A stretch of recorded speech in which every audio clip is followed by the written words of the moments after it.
තුවාලේ තියෙන මනුස්සයා තමයි තුවාලේ වේදනාව දන්නේ. විතරම හරි දුකයි තමන්ගේ වාහනේ මේ වගේ ඇක්සිඩන්ට් එකක් වුණාම.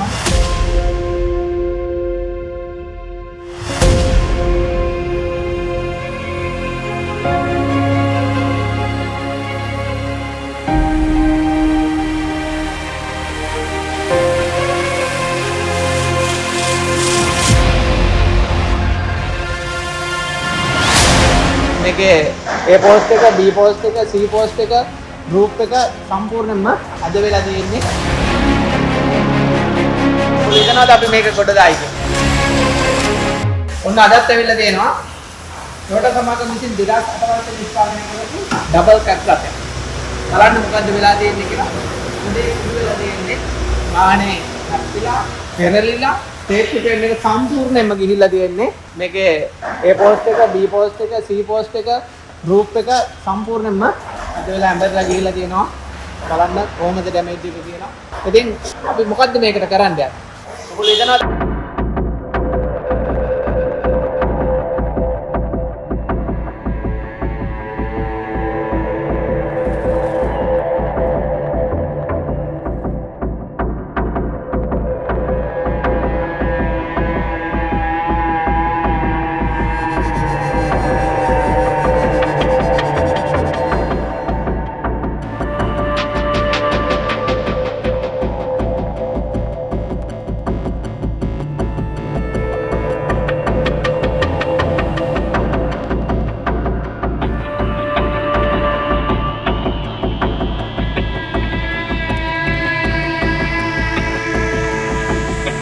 දානවා. මේකත් 100%ක් හරියට හදනවා. හැදීම ආරම්භ කරන්න තමයි මේ අපි දැන් මේ කෑලි ටික ගලවලා අනතුරටපත් වෙච්ච අනවශ්‍ය කොටස් ටික අයින් කරලා ඩැමේජ් වෙච්ච හොඳ කොටස් ටික බේරගෙන අලුතෙන් දාන්න ඕනේ කොටස් ටික අඳුනගෙන අපි මේ ගලවලා ඒක තමයි කරන්න යන්නේ.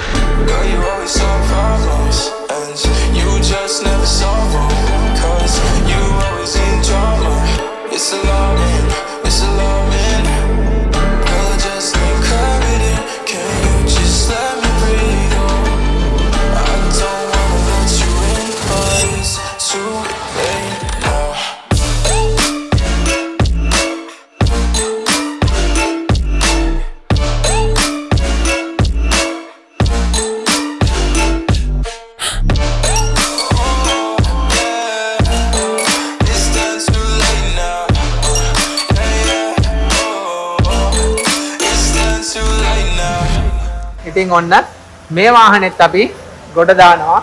නැවතත් මම සමාජයේ තත්ත්වයටම අපි මේ වාහනේ ගෙනල්ලා අවසානයේදී අපි පෙන්නනවා ඔබට කොහොමද මේ වාහනේ අපි නිවැරදිව හදන්නේ, මොනවද අපි ඒ වෙනුවෙන් ගන්න පියවර, මොකද්ද කරන්න යන්නේ කියන එක ඔබට බලා ගන්න පුළුවන්. පට්ට ආදරේ වාහනයකට.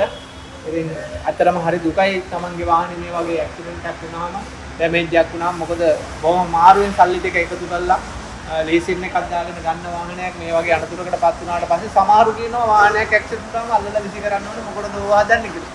නමුත් ඒ තුවාලේ තියෙන මනුස්සයා තමයි තුවාලේ වේදනාව දන්නේ. මේ වගේ වාහනයක් ඇක්සිඩන්ට් වුණාට පස්සේ ලීසින් එක තියෙනවා. ඒක ගෙවා ගන්න බෑ. ඒ මනුස්සයා අනාථ වෙනවා මේ වාහනේ හදාගත්තේ නැත්තම්.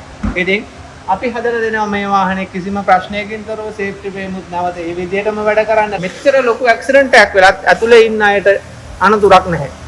ඉතින් ඇතුලේ ඉන්න අය බේරලා තියෙනවා. ඔබට තේරෙනවා මේ ජපනීස් ටොයෝටා වගේ සමාගමක් නිෂ්පාදනය කරන වාහනයක් මොනතරම්නම් වටිනවද කියලා. මොකද සේෆ්ටි එක උපරිමයෙන් තියෙන නිසා.